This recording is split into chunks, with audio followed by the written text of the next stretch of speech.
Welcome. Okay, guys. As you can see, I'm very excited. I'm smiling from ear to ear. Welcome to Q&A. This is the first episode of my series. I'll pose a question. I'll share my answer to that question. You guys are welcome to continue the dialogue in the comments. And before we end the show, I'm going to leave you guys with a little affirmation, okay? So, first question. Why do we fall for potential? Okay, I'm about to drag myself for filth. I am chronically guilty of falling for someone's potential.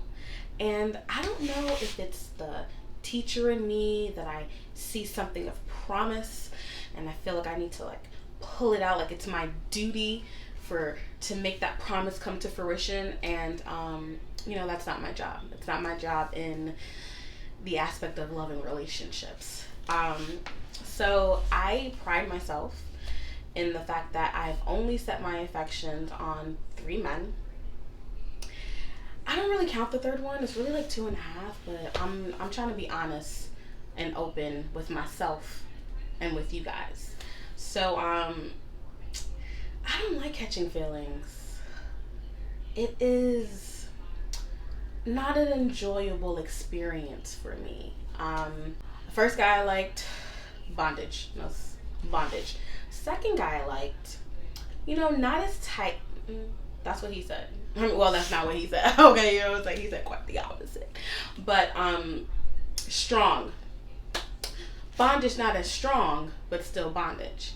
The third guy, it was close, but no bondage. That's what we call growth. You saw the levels, right? That's called growth, okay? So I don't like catching feelings. I feel like it makes me feel dumb and vulnerable and exposed, and it's just very uncomfortable. And while I am very introspective and I can see my feelings, name them, I don't like actually feeling the feelings. I just see emotions as information. And once I acquire that information, I'm like, okay, good.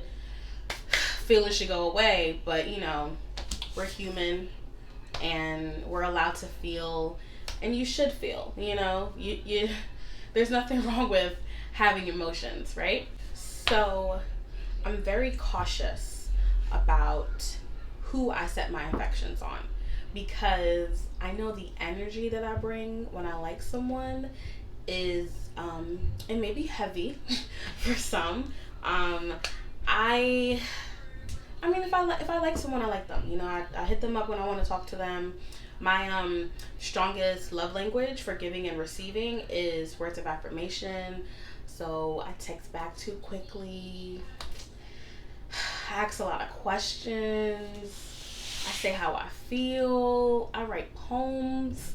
I send mute. It's kind of embarrassing now that I'm saying that. It's a little embarrassing, especially because I don't make these niggas work for this energy. I'm just giving it out all free, all willy nilly, because I like them. This is like, oh my gosh, I like them. This really happens. And sorry, but I say this to say, when you give this energy, right, to someone who may not want it or doesn't feel they deserve it, don't feel like they can handle it, it's the wrong time, or they plain old just don't like you, it could really feel like a burden and very one-sided. And the one thing that was common, that the 3 entanglements, if you will, had in common, was I held on longer than I needed to because of the potential that I saw. And I'm so focused on potential because I'm always thinking about the future. I'm a planner. I rarely just live in the present. I'm either in the past or in the future. And it's so difficult to remain present. Now that I'm aware of me not remaining present and I'm working daily on how to remain present, it is so difficult, especially because I'm a hope for the best, prepare for the worst type of person. So like I want all the information. I want to know everything. I want to see how much I can, yeah.